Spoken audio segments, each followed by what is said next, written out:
Hello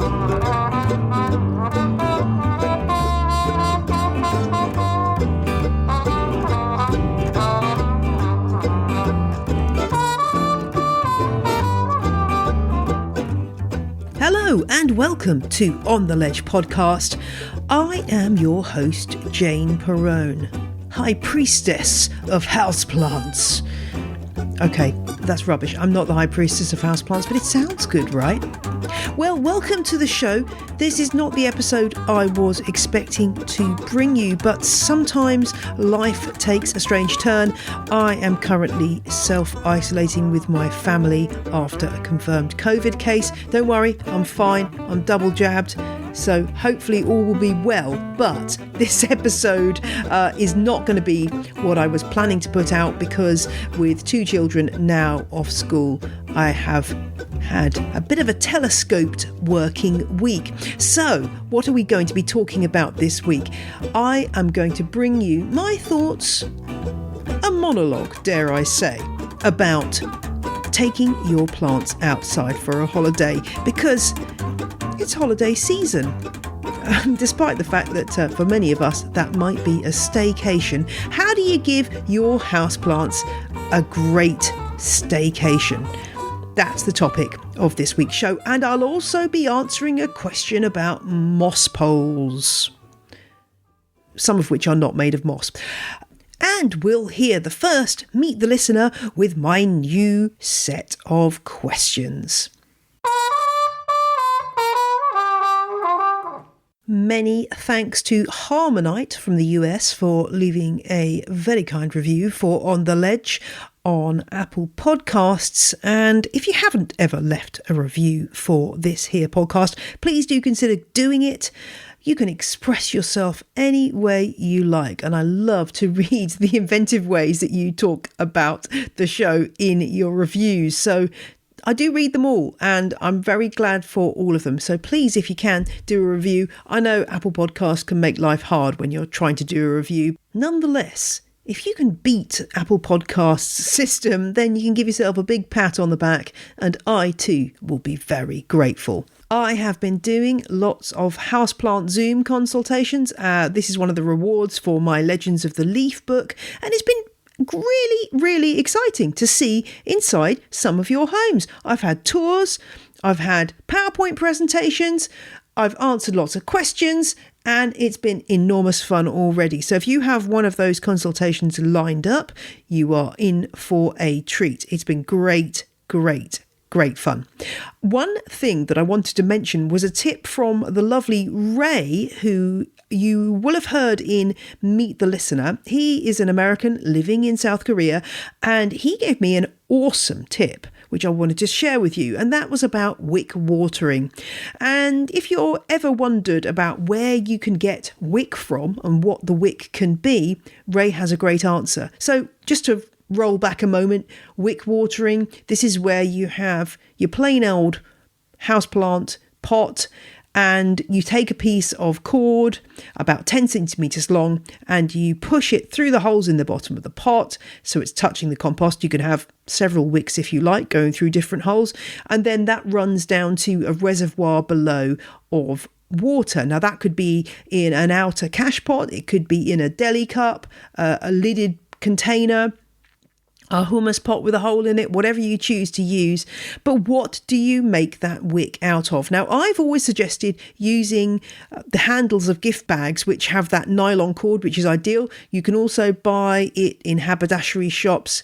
You basically want a cord that isn't made of natural materials because man-made materials will not degrade over time, and also you won't get any problems with fungus growing on them and things like that. Now, Ray's suggestion was masterful. If you have been getting through quite a few masks of late, those PPE items we've all been wearing a lot of, Ray has come up with a solution that I love. He cuts the ear loops off his masks once used and uses those as wicks. They're the right length, they're made of man-made materials, and they work really well. So thank you to Ray for suggesting that. It does a few different things. It means that wildlife aren't going to get caught up in those masks. Also, It's a little bit of reuse, which is excellent given how much single-use plastic we've been getting through in this pandemic. So thanks very much for that suggestion, Ray. And don't forget, there is still time to pledge your support for my book, Legends of the Leaf. You can pre-order your copy now. Visit janeperrone.com and you can click through. And there's plenty of time to pre-order. I am writing as we speak, and it's a fascinating process, and I can't wait to bring you the book. So please do support me if you can.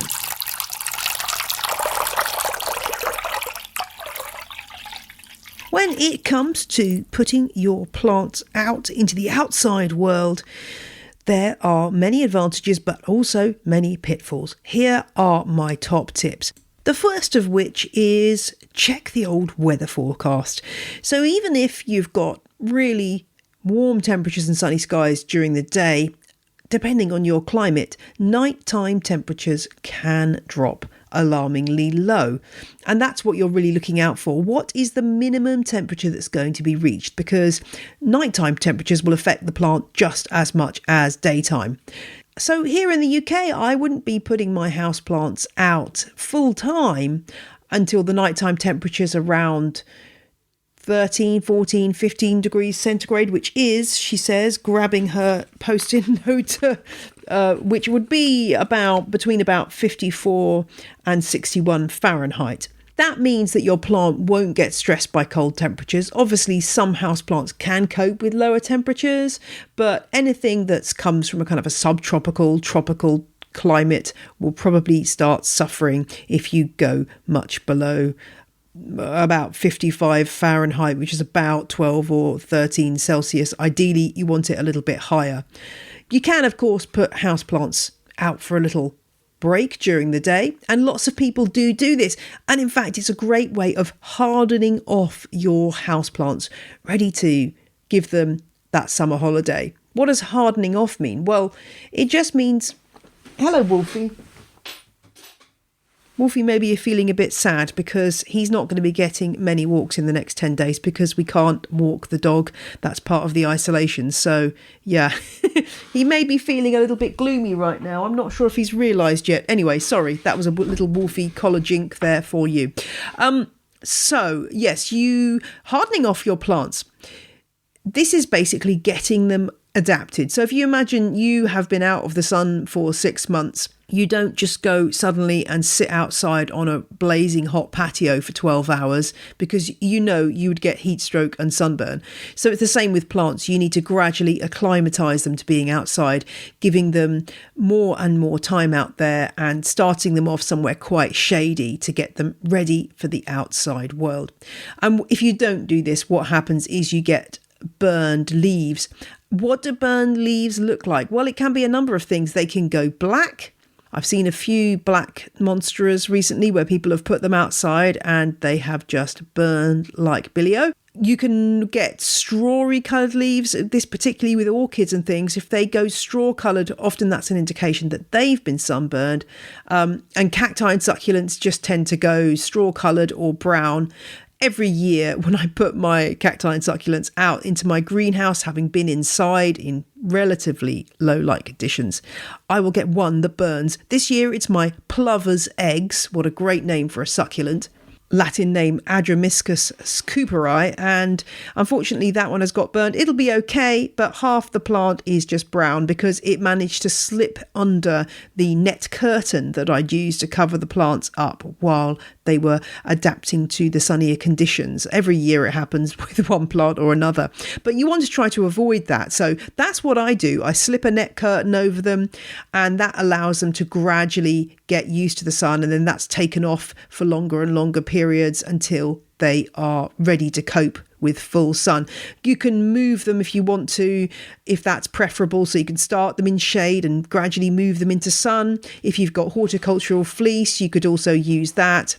An old net curtain is just as good, which you can pick up at a junk store or thrift store. As you know, I like to keep things simple and sustainable. Second tip, I only put outside the bigger houseplants in bigger, heavier pots because unless you live in the most sheltered garden, you will find that the smaller pots are easily Hang on, I'm just going to take Wolfie's collar off. Just hold on a sec. Wolfie, we've got to take that collar off, darling. Come here. Come here, darling. Good boy. Lift your head up a sec. Good boy. Well done. There we go. Then you won't be jingling all the way. Sorry about that. Put my headphones on. What was I saying? Oh, yes. So small pots, there's two problems. One, a small gust of wind and they're blown off the stand that they're on, or they're knocked over. You've got a mess. It's annoying. Also, small pots, the surface area to volume ratio, which I'm sure you're familiar with from your science lesson, means that really small pots evaporate a heck of a lot of moisture quickly. So they dry out really quickly outside, particularly when there's breezes and things, which will be helping to evaporate water. So they're a bit of a pain to have outside, I find. So I only tend to put bigger specimens outside that aren't going to be affected by those two factors. So that's narrowed it down somewhat. So what plants do I put outside? Well, right now I've got my Thai constellation, one of my Thai constellations sitting outside. It's in a big heavy pot. It's a big plant. It's loving a little bit of light rain on the leaves and it's doing very nicely. Any of those big architectural plants will be absolutely fine. Cacti and succulents will be absolutely fine if they're bigger specimens. So, for example, my Euphorbia trigona rubra, the lovely red form of that succulent euphorbia, oftentimes called a cactus, but it isn't, that's doing really well outside. When you take them outside, just make sure that you're not leaving them in a cache pot or on a saucer, because what tends to happen then, if, like often happens in the UK, you get rain, you end up with water collecting in the bottom of the pot. And unless you're very, very speedy and alert to that, you'll find that your plant will be sitting in water, which it will not like. So you've got your plant outside and you've gradually adapted it to the conditions. What else can go wrong? Well, you need to be on the alert for pests. Now, it's not a pest in the slightest, but you will find that earthworms will make their way into your houseplant compost. Are you bothered by this? Well, I love earthworms. I'm a huge fan. I think they're fantastic creatures. But this morning I was doing the washing up and looking at my houseplants, my oxalis, which sit on the window ledge just in front of the sink. And as I watched, an earthworm poked its head. Was it its head? Do earthworms have heads? Well, poked one end over the top of the pot and started to bungee down, which is a little bit alarming. So it was very swiftly removed outside. But if you are at all squeamish about earthworms, you will probably find them in your pots. They're not going to do any harm. They're going to just subsist in the pot. You might find that they end up pushing quite a lot of soil out the bottom of the pot, which can get messy. And that may be something that you wish to avoid in terms of putting plants outside. Earthworms will find their way into pots. It's magical. They just do it. That's one reason, I guess, to put a saucer underneath them. But I suspect that even with a saucer, worms will find their way in. So do bear that in mind. They're really the least of your worries, though. You can have problems with slugs and snails that can wander up to your houseplants and start munching. Flying insects can also set up home. Aphids being a great example. Although, to be honest, aphids can fly inside your home and get on your plants anyway. I don't know about you, but I've had a lot of aphids this spring. So whether it's a particularly bad year for aphids, I don't know. I do bring in a lot of cut flowers from my garden, so that's an obvious source for those. So do keep a close eye on your houseplants when they're outside, just as you would when they're inside. It's easy to forget things. And long-term listeners might remember my story of my stag's horn fern, which I managed to kill by forgetting about it and leaving it out in the frost. Tears were shed. That said, putting plants outside can actually help with pest infestations because the leaves will generally be getting rained on, which can help clear off pests. Also, humidity is often higher outside, which can help with pests like spider mite in particular, which tend to thrive in hot, dry environments that we find in greenhouses and in homes. And I found that scale infestations seemed to be easier to clear when the plants were outside. I presume that's for the same reason as the red spider mite. And it's just much easier when plants are outside to give them a really good soaking with the hose, which will spray off a lot of pests and allow you to wipe the leaves. It's much, much easier to do that. Or you just wait till it rains and then you can just wipe things down afterwards. One other pest that you might find taking up residence, which you don't normally find inside, is the vine weevil. And this is actually a really horrible pest for plants. They have particular plants they like outside. Things like heucheras are often very good meals for the larvae of the vine weevil, which is a little insect, beetle-like insect, about a centimetre long. It's kind of brown and it's got a kind of a weevil-like face. I'll put a link in the show notes so you can see what it looks like. But it's the larvae, they're C-shaped and cream and about a centimetre long, that cause the damage on plants, and they just eat plants' roots. So it's quite possible that an adult vine weevil will lay its eggs and you'll end up with a vine weevil infestation if you leave plants outside for a long time. How can you deal with vine weevils? Well, an old school solution is just depotting the plant and shaking out the compost and just finding those C-shaped grubs and removing them. Leave them out for the birds or squish them as you choose. Just make sure you get them all. If you want to use a biological control, there is a microscopic nematode worm you can use to treat vine weevil that's very effective, provided you follow the instructions on the label, as I always say with biological controls. So really, when your houseplants are outside, you cannot let your guard down in regard to creatures that might want to come and eat them. There's just as much risk as there is inside, although the risks may be a bit different. One benefit of putting your plants outside is that it gives you a chance to regroup inside, have a bit of a deep clean, but possibly. I've just moved a load of houseplants and realised, there's just a thick layer of dust where they were sitting. So you can have a clean round, assess your collection, and maybe even think about whether you want to thin out a few plants if you feel like your collection is just too big. As I always say, you can have too many houseplants, contrary to what people often say on houseplant memes. And it's a good chance to assess which ones you maybe can live without and which ones you absolutely love and want to continue to enjoy. So be honest with yourself and see how it feels when you've thinned out the collection indoors. And if it makes you feel better, then certainly do offload a few houseplants to some new homes. What about watering? Well, it depends very much on the weather forecast. Again, if your plant is maybe undergoing some rainy days, as houseplants outside will do here in the UK, it is worth considering that when you test them. Just as you would when they're inside, make sure you're having a good feel to see if they really do need watering before you are watering them. Pick up the pot. Is it light or heavy? Stick your finger in. Use a wooden lolly stick and stick that in and assess the water situation. With any luck, if your plant's in the right potting mix, then heavy showers of rain shouldn't provide any problem, and indeed can help with flushing out any extra mineral salts that have accumulated in your soil, which is another reason to put them outside if you are mainly watering with tap water. If you're thinking about where to put them, mine go under the eaves of my house, unless they're cacti and succulents like my agaves and that euphorbia I was telling you about, which go on the sunny patio. The eaves of the house are good because they are somewhat protected and sheltered from heavy rain. They're kind of out of the way. They're not going to get knocked by anything going past.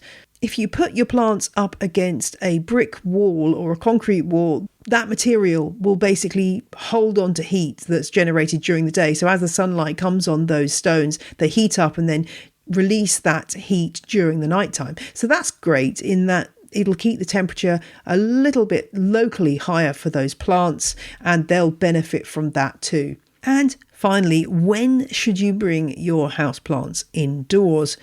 Well, better to go sooner rather than later in terms of your plants. You do not want your plants to start getting chilled by temperatures as they decline at the end of summer.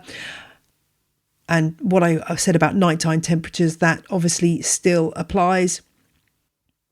What you want to avoid is having bought a load of houseplants during the summer and put them indoors and then realise that you've then got to bring in all the plants that you left outside and you've got nowhere to put them. And don't say you haven't been there, because if you're like me, you probably have. Again, another good moment to assess and cull plants that you are no longer feeling the joy with. When you do bring them in, give them a really thorough check over before you let them back in the house for any pests. Above ground, on the leaves, backs of the leaves, growing points where aphids love to go, and also those nooks and crannies for things like spider mite and scale. If you don't know what you're looking for, check out some photos online and get yourselves a hand lens. I'm sounding like a broken record now, but a magnifying glass or a hand lens, jeweler's loupe, all of which will allow you to see. If you're anything like me and your eyesight's going a bit, it's essential. You can really see what's going on. Give the plant a really thorough check over. Take it out the pot if you have the time and make sure that all is well before you're bringing it inside. And if it's been in greater light, then do expect there to be a bit of a reaction to coming back indoors where light levels are going to be a bit lower. You may get some leaf drop. That's just the plant saying, I don't need as much photosynthetic power as I had before, so I'm going to drop some leaves.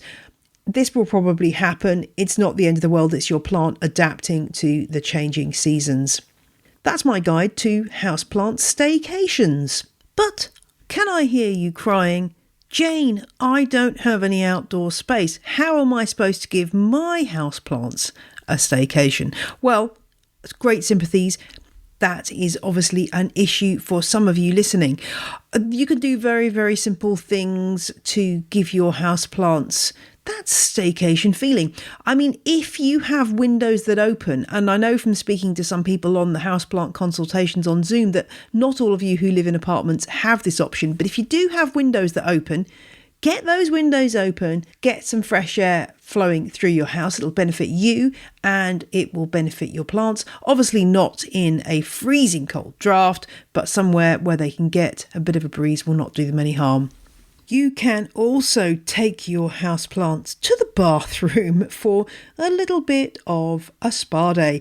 They can go in the bottom of the shower tray or the bath, and that's your opportunity to give them a good spray down, run water through the soil, and all the mess will be contained into your bath area. Just make sure you clean it up before your housemates try to have their bath, otherwise you may get some complaints.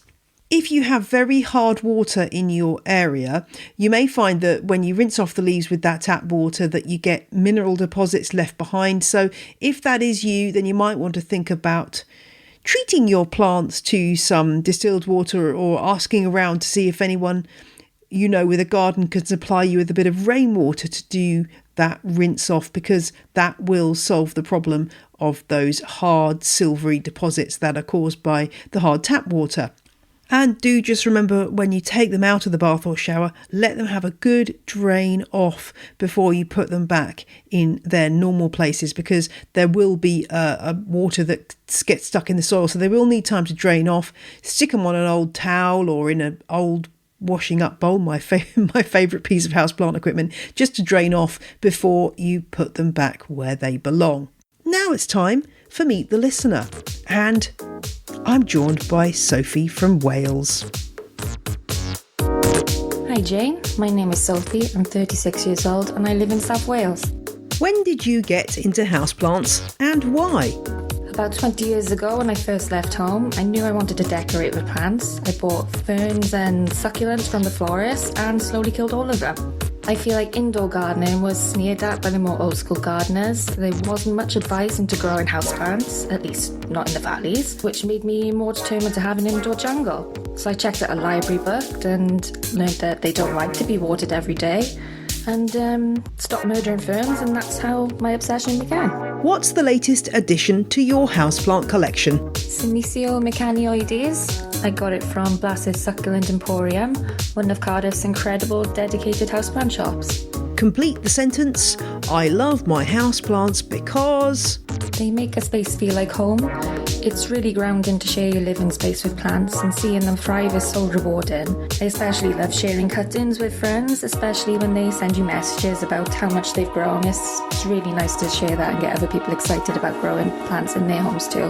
Who is your houseplant hero? My houseplant hero is Summer Rain Oaks.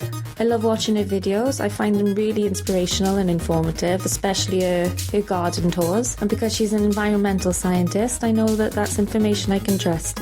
I also really appreciate her activism tackling fair trade and sustainability in the fashion industry.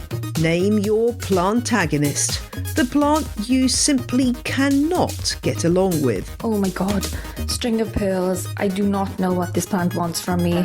So I've just come to accept that I can only admire it from afar, because if I so much as look at it the wrong way, it'll shrivel up and die. Thank you to Sophie, and I do hope you like the new questions. And if you'd like to answer these questions on the show, get in touch on theledgepodcast@gmail.com. Don't feel shy. Don't hold back. We want to hear from you. We'd love to have you on the show, so do step forward. And I particularly want to hear from people whose locations have not featured in the show before. Right, question of the week is upon us, and it comes from Janet. Janet writes, I'm buying my first moss pole and think that sphagnum moss is better than coir, but some have spikes and some don't.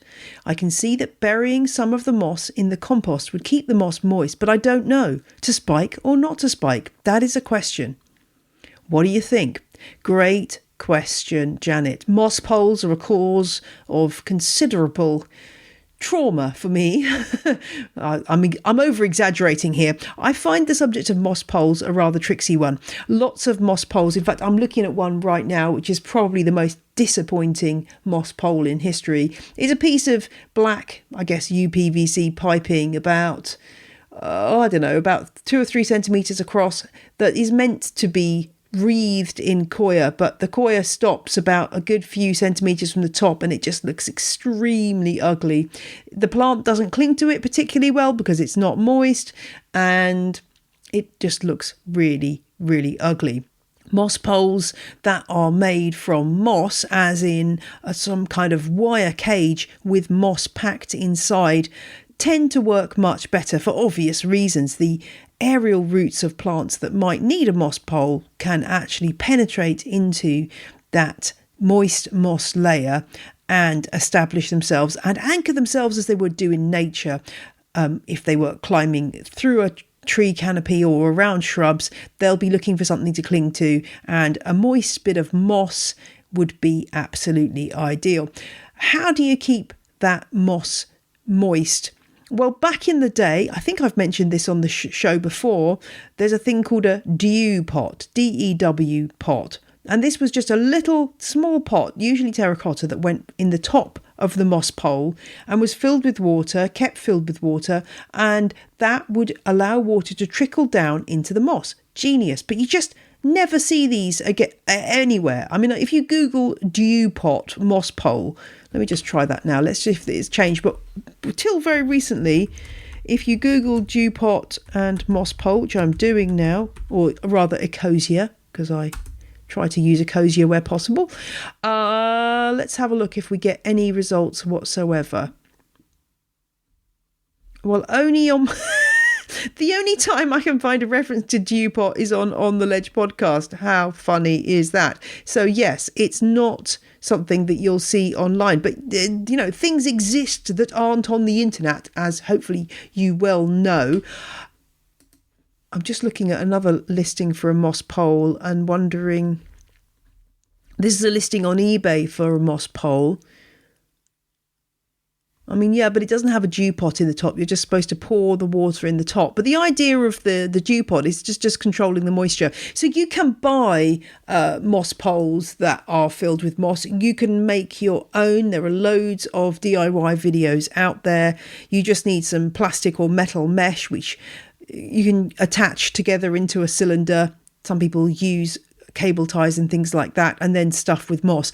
The reasons not to do moss poles, well, sphagnum moss is a resource that is being used at a rapacious rate by the horticulture industry, and it's a precious resource. If you can grow your own, then that's absolutely cool. I'm not saying I haven't bought moss. I have certainly bought it, but I try to limit my use of it as much as possible. I'm going to suggest, if this is a total guess, but it might just work, that you could stuff your moss pole with something alternative. I don't know if you've ever seen those cool insulation packs that contain wool. I have wondered whether you could stuff a moss pole with that and use that. Would it get smelly and stinky if it was wet all the time? I don't know, but it's certainly worth experimenting with as an alternative for the resource of sphagnum. And if you are buying sphagnum, do make lots of due diligence checks and try to confirm that the person that's supplying it is collecting it in as sustainable manner as possible. So in answer to your question, Janet, I think the coir poles are pretty useless. They don't really have any way of maintaining moisture. I don't think roots like going into coir, that kind of coir anyway, that very harsh, but coarse coir. They're not that much use. But you also asked about spikes, so I should address that issue. So yes, some moss poles do come with spikes, generally the ones that are actually the coir. I've also seen coir wrapped around what looks like a broomstick with a sharpened end.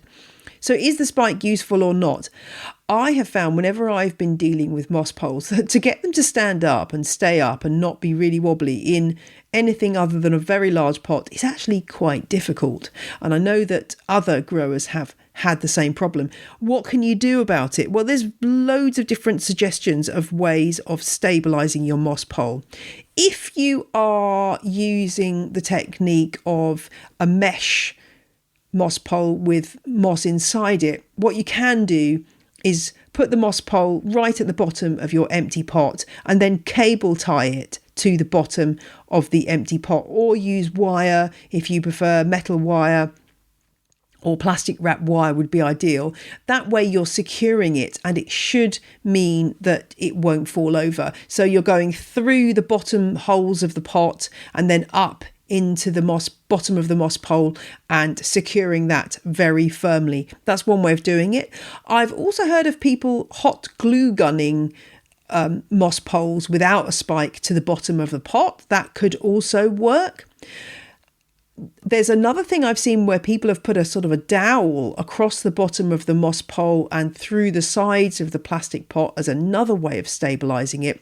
There are lots of options. If you've got a spike, none of those options are really available to you because you've got this pointy end at the bottom. So generally I'd say avoid the spike unless you've got a really, really huge pot, in which case just pushing it into the soil of the huge pot should be enough to keep it stable. But bear in mind, once you've got a plant growing up that moss pole, that's going to put extra weight and pressure on it. So you really want to do everything you can to make sure it is secure. So I would go no spike, and moss with a caveat would be the answer to your question. And, maybe if you can make your own moss pole, the beauty is then that you can adapt it as you like and try different techniques, put your own little dew pot in the top and so on. There's a lot of advantages to a moss pole in terms of adding some humidity, trying to mimic the natural environment of lots of those plants such as aroids that you might be growing that way, where a moist tree trunk is exactly what they're looking for to climb up. So there's a lot to be said for it, but it does require some thought. I do hope that helps, Janet. And if anyone else has a question for On the Ledge, please drop me a line. And if you've got a cool moss pole setup that you want to show me, do send me the pictures. I want to see your moss pole solutions. That is all for this week's show. I do hope that your week hasn't been as strange and discombobulating as mine. What I do know is heading out into my greenhouse to do some repotting later today will help me set myself to rights and bring me great joy. And that's what it is all about.